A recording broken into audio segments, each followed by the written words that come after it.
Our top story tonight, finding loved ones who have disappeared. The number of people who go missing is so big, experts call it our country's silent epidemic. The family members left behind suffer every day, wondering where the person is and what happened to them. A new program hopes to get them the answers they so desperately need.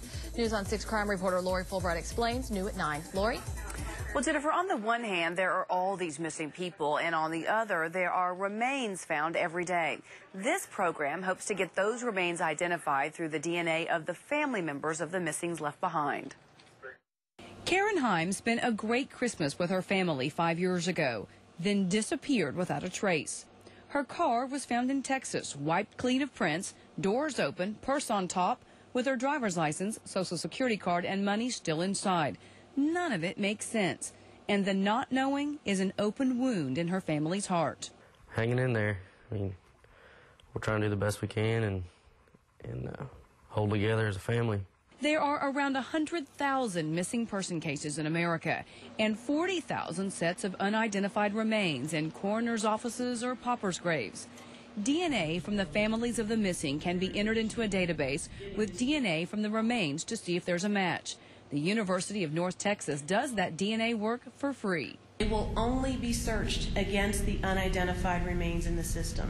So those family profiles cannot be used for any other purpose. They won't be commingled with any of the convicted offenders or the unsolved crime samples.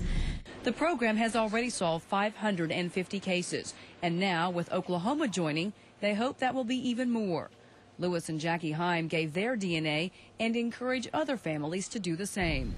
I've heard about it, but I was really scared. But you know, it's not bad at all to do. And I realize now how important it is, and we just hope that maybe one of these days we will have a conclusion. The folks running the program say it's never too late.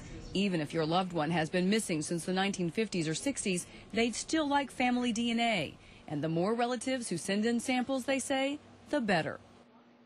Now, family members who have someone missing can contact the Medical Examiner's Office, OSBI, Tulsa Police, or the Department of Corrections, and they will run a swab inside your mouth and then mail it off to the University of North Texas's Missing Persons Program. They've already solved 500 cases, and now that Oklahoma has joined, of course, that could be many more. Lori Fulbright, the News on 6 tonight.